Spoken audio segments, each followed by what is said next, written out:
আসসালামু আলাইকুম বন্ধুরা, কেমন আছেন? আশা করি ভালো আছেন। আজকে আমরা জানব নামাজের ভিতরে মুনাফিকের ৬টি আলামত। চলুন আমরা জেনে আসি। প্রতিদিন ৫ ওয়াক্ত নামাজ পড়া ফরজ। এসব নামাজের ভিতরে আবার মানুষের মুনাফিকের আলামতও রয়েছে। নামাজ পড়া সত্ত্বেও যাদের নামাজকে মুনাফিকের নামাজ বলে আখ্যায়িত করা হয়, মুনাফিকের নামাজের সেই ৬টি আলামত নিচে তুলে ধরা হলো। চলুন জেনে আসি। নামাজের ভিতরে মুনাফিকের আলামত ৬টি। ১.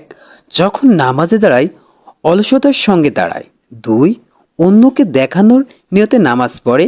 ৩. ইচ্ছাকৃতভাবে নামাজ দেরি করে। ৪. নামাজ শেষ করতেই তাড়াহুড়া করে। ৫. নামাজের ভিতরে খুব কমই মন থেকে আল্লাহকে স্মরণ করে। ৬. সুন্নত ও নফল নামাজ খামখেয়ালি করে ছেড়ে দেয়। এই বিষয়গুলো মুনাফিকের নামাজের আলামত। ইমাম ইবনুল কাইম রহমতুল্লাহ তার সালাত গ্রন্থে এই বিষয়গুলো তুলে ধরেছেন। তাই সব মুমিন মুসলমানের উচিত এই আচরণগুলো থেকে বিরত থাকা, একনিষ্ঠ মনে নামাজ আদায় করা।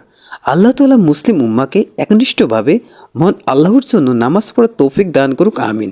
আসসালামু আলাইকুম বন্ধুরা, ভিডিওটি ভালো লাগলে শেয়ার করে আমাদের সাথে থাকবেন এবং চ্যানেলটি সাবস্ক্রাইব করবেন।